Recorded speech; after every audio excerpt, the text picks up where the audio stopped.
Hey, g'day guys, how you going? It's Justin Allen here with my Good Advice channel, here to give you good advice for a better future. Right, today I am talking about this book here, The Millionaire Fastlane by MJ Demarco. It's a must read for you guys. For all the people that are on my channel, take this book seriously, go get a copy. If you're a type of person that likes to read, get the paperback copy. It's about $30. And for me, I prefer audiobooks because I can see you can leverage your time. I listen to books while I'm driving, so you can be doing like washing the car or going for a walk, or in your car driving. You could be driving for Uber. You can multitask, so it's much better. For me, I've listened to the audiobook over the last year and a half, over 12 times I'd have to say. So it's really shifted my mindset, and it's much easier if you were to listen to the book that many times, and much easier to listen to it for an audiobook. And I have to say, MJ Demarco, he narrates the book himself, and he does a fantastic job. He changes his voice to suit the character. He does an excellent job, like very, very good. You can listen to it many times and you still enjoy it because he does such a very, very good job of it. So guys, what I'm trying to basically get the point across is go and get a copy, no questions asked, and listen to it. And if you get a copy, put it in my comments below in my video and tell me what your favorite takeaway of the book is. My throat's playing up now. Here's my book here. Obsessed About Financial Freedom. The clues for the treasure map to financial freedom. So you could say my book, if you like his book, you'll love my book. It's very similar. I've got some similar takeaways, like some things like it might be copying this and that, but how can you say, like, if the information's so good, my book wouldn't be good if I didn't put it and didn't include it. So my book's about the mindset. It's got lots of examples of other people that have been successful, and you could say it's got a lot of quotations. It's got a bit about real estate and everything. It's an all-round book about everything, and I'd have to say it's a must-read for you guys. This book has changed my life. Like, I take this book seriously into my life. I've gotten a lot of takeaways that I use into my life. And I've listened to it many times, read it many times, and it's become a way of my thinking. So get your copy. It's on Audible at the moment. So basically, this book is a must-read, guys. Like, this, no questions asked. Don't watch any YouTube videos about it or nothing. They're only going to give you a little clue. Like, the book goes for about 11.5 hours when you listen to it on Audible, and to read it, it's about 314 pages, about that. So it's a big book. It's got that much information in it. To fully take this book in, you need to absorb it and have to read it many times to become the way of your thinking. So basically, the book is very, very good. There's so much good takeaways from this book to get into a YouTube video. So I'll just give you some pointers about it. Basically, MJ Demarco, like, before I bought the audiobook version, my mind was set to, like, how you become rich was real estate. And I've learned that real estate is very slow to creating wealth. You always have to, be working for somebody, most likely, what most people do. And then you always have to be working to get the loan credit to get the property. So you always, like, it's too long of a process unless you got a large amount of money to start off with in the beginning. If you got millions of dollars to go invest into real estate in your 20s, or say 20 years old, and then you could buy heaps of houses and heaps of that. It's a very good process, real estate, but it is very slow. But I do say strategy in my book that it's very, very good. It's the only strategy I know that can achieve financial freedom in a quick way for real estate. So if you want to go that way with real estate, that book is fantastic. But with MJ Demarco, he's shifted my mindset to understand, like, if you want to become rich, the dream is to become rich young. It's like, what is the point of being rich if you don't have any time to enjoy it, and to be rich when you're old? What's the point? It's sort of like you've fast forward this whole book and you're just enjoying the end. It's about enjoying your whole life. It's you want to basically, you got to realize sometimes it's like, sometimes life can be like a gym workout. Say you want to do a gym workout, the idea is to pass the workout in an hour, not to spend all day there to pass the workout. It's the same with achieving financial freedom. You want to achieve financial freedom when you're 40 years old, not at 70 years old. What's the point? You're sort of like, so basically, he says in the book like how he started, how he got his main drive to become rich was he was a bit of a couch potato as a kid, and he was watching TV. He saw ice cream. He wanted to go down and get some ice cream, and so he walked down to the shop where and he was thinking of what flavor to get, and then he's struck by a Lamborghini Countach, and then he was jaw dropped and drooling over the car, and he was like, damn, it was a breaking point for him where he shifted his mindset that he wanted to get one of those cars. And he said to the guy, how can you afford a car like that? And he said he was an inventor. So he basically, that's what sparked him to start, getting into self-help books and studying. And he wanted to rule out how to become rich was not to become famous or an actor. He looked at other people that became rich and were rich young, and only looked for examples like that, so how he could copy them. And while he tried many business ideas and stuff, and then he eventually he got business degrees and they didn't work out, and he got into debt for them, and he sort of, it was a complaint like he got all these degrees and they weren't helping him. And he basically, while being a limo driver, he had a moment where he was in the cold, and then he had his mindset, he shifted, I've got to change towns. So he moved towns to a better location with more opportunities while being a limo driver, and then he became a limo driver somewhere else. And then he got people keep asking him questions like, how can I catch a limo in this suburb? And he wanted to get people wanted to get prices of how much it is for a limo and this and that. And he eventually got a seed from that, which he started up his own limo website, and he had to backbone it back when they didn't have website builders and all that sort of stuff. And he had to learn how to do it himself, and it wasn't easy back then. I think it was in the late 90s when the internet was sort of evolving. And he basically built a website, and then eventually took off, and then he got heaps of leads and heaps of emails. And then one of his friends was like, got to turn these emails into money. So he ended up selling leads, and that's how he created wealth. And he started up a book company called Vapirion, and that's where he published. This is published by MJ Demarco. He's got his own publishing company, and he's also written another book called Unscripted, and he's also bringing out a new book soon called Unscripted too. But I would have to say his other book is nowhere near as good as this book. I give this book 5 stars. I give his other book about 3 stars, maybe 3.5. It's not as good. It uses a lot of takeaways from this book, and it goes into, when you listen to the book, it goes on to about 10 hours about the problem, when you really want, most of us know all the problem. We want the answer to the problem. So basically it's not as good as this book, but maybe his next book should be pretty good, I think. I'm looking forward to getting a copy.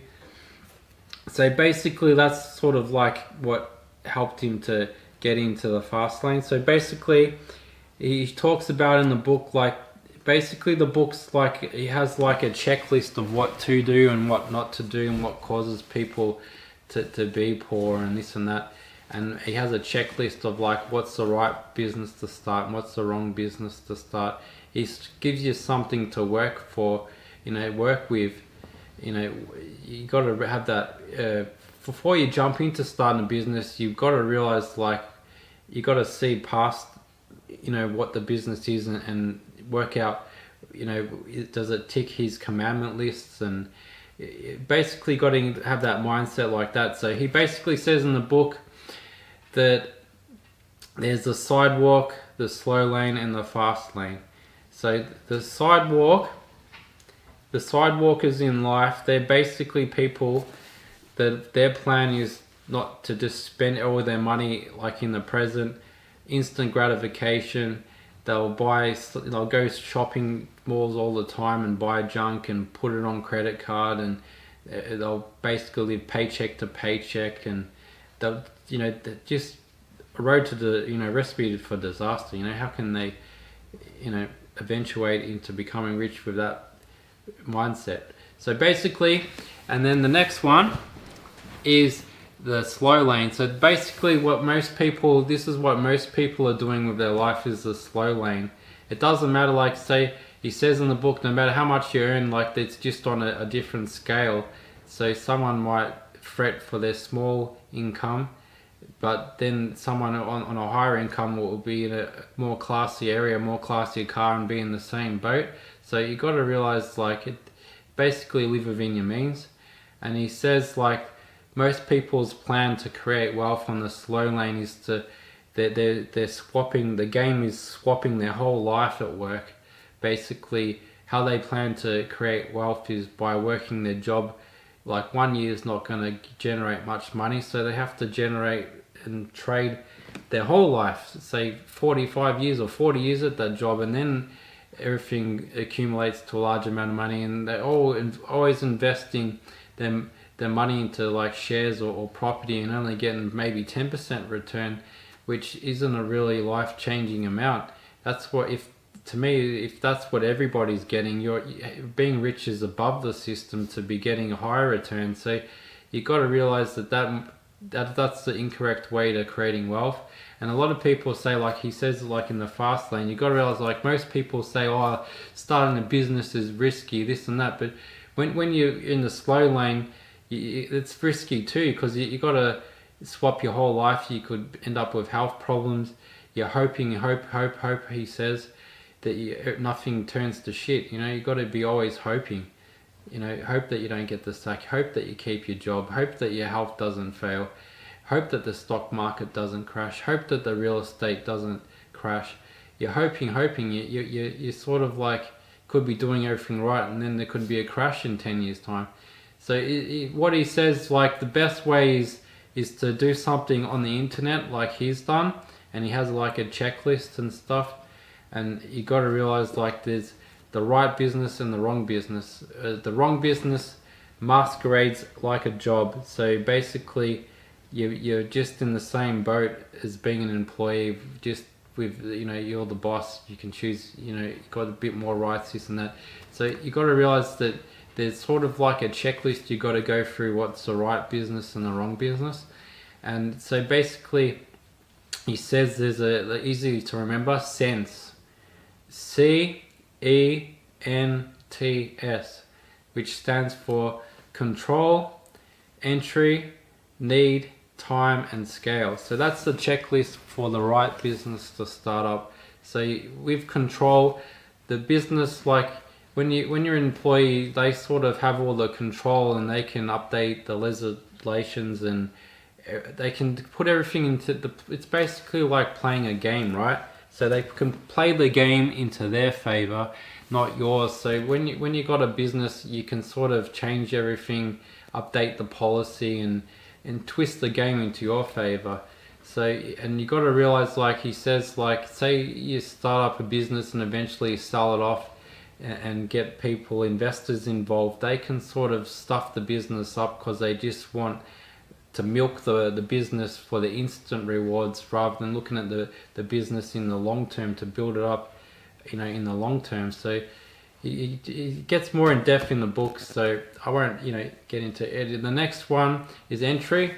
So basically, if a business has too much ease of entry, if it's too cheap, even with a job or anything, if the qualifications are too easy to acquire, guess what, it's easy for the world to do it as well. So then it can be basically oversaturated with too much competition. So even he says like starting a franchise is terrible because they have all the control, and it's the real money comes from being the franchisee, the person who sells off the businesses, and they just take a percentage of the profits. So you got to sort of switch sides.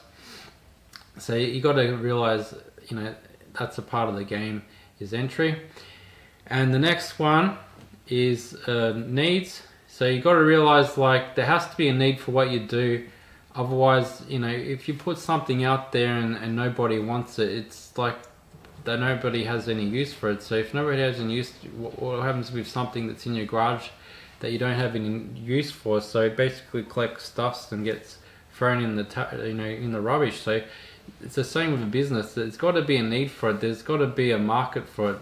You got to be he says you got to be listening out for what the masses, what can please the most amount of people, like what's their wants, their needs, their desires, what do they want, what are they crying out for? They solve their problems of what they got. So basically that's the next one. And the next one is time. T for time. You want the right business to start up is something that can be automated or not linked to your time. So you want a business that you can hire workers and still be profitable. You want basically like the right business these days is the internet, because it can be automated and not be linked to your time. So you eventually you got to have a business where you're not the cog in the wheel, so you can ability to get out and enjoy life as well. Or you also could start up another business. If you're all exchanging all your time on one business, how can you expand to another business? You got no time to sell, or you can have the option to retire or work less hours. So he says in this book, he says basically what he did in the beginning with his business. He worked say 7 days a week for a couple of years or whatever it was, and he had that mindset to have the long-term reward. And then once the business took off, then now he's generating money, not linked to not selling hardly any of his time. So it might be a bad swap in the beginning, but it's a long-term benefit. That was the mindset in the beginning of the business, to be not the cog in the wheel, basically. So that's the commandment of time. So the next one, the last one, is the commandment of scale. So you got to realize it's a must. This is a must for the more people you can serve, the more you can earn. So the best system to use is the internet, because it's scalable to the world, works 24/7. As the sun goes down, another country's waking back up, and you can serve the more people. And you got to realize can this company the right business is one that can serve say 1 million people, for example. If you just have one shop, that's not going to generate a large amount of money. So what a lot of people do is they have franchises and have many different shops, and then they can take a percentage. So it's like McDonald's, for example. They wouldn't make any money off just one McDonald's. They make their money because they've got so many shops around the world, and they franchise them off. And that's how you make the big money, through the more serving millions of people. That's how you make the money, not through just serving a few people. So you got to have that commandment checklist. And another thing I really learned from this book, for me, a really good takeaway from this book, he talks about the pyramids. Two guys, Tumor and Azor, both get summons to build one pyramid each. And he relates it one person tries to get bigger and stronger, and hires a crew to get bigger and stronger to build the pyramid. And the process, it's pretty easy to work out when you think about it, if you step aside and think about it, that it's a very long process. And you relate that to working a job. You go on back to school and back to get a degree or something to get stronger and work faster, and it's not really using massive leverage, basically. and it's too you're playing a too slow a process. The goal is to get the pyramid done. The goal is to achieve financial freedom quickly. Why stick to a plan that's going to cost you your whole life? You got to, basically, what the other guy does. Tuma, he builds. He doesn't do anything. He goes and builds a machine to build the pyramid for him, and the other guy's miles in front. But then he comes along with the machine once it's all built, and just boom, he's using leverage. He's got the right tool to speed up the process. And these days, the machine is, I believe, it can be the internet, can be workers working for you, can be outsourcing and stuff like that. Using stuff to uses leverage to speed up the process. Leverage is to do more with less effort. So basically, he built the pyramid very, very quickly because he had a machine to do all the working for him. The other guy, once he got higher up the pyramid, and then it got harder. So then basically it got slower and slower, and he ended up dying and never finishing it. Where the other guy, he was honored for building the machine and getting it all done quickly, and it was granted riches and rewards at a young age, and he had the rest of his life to enjoy those rewards to the fullest. So I really felt that was a big takeaway for me. Like, you got to realize, like, you got to be using leverage. You got to be doing something basically that has potential to achieve financial freedom quickly. All right, guys. So I really want you guys to get a copy of this book or get the audio book. I highly recommend the audio book. He does a fantastic job. It's a life-changing book. He talks about the terminology related to cars. It's a very entertaining book. I've gotten so much from it. Highly recommend to get it. Alright guys, bye.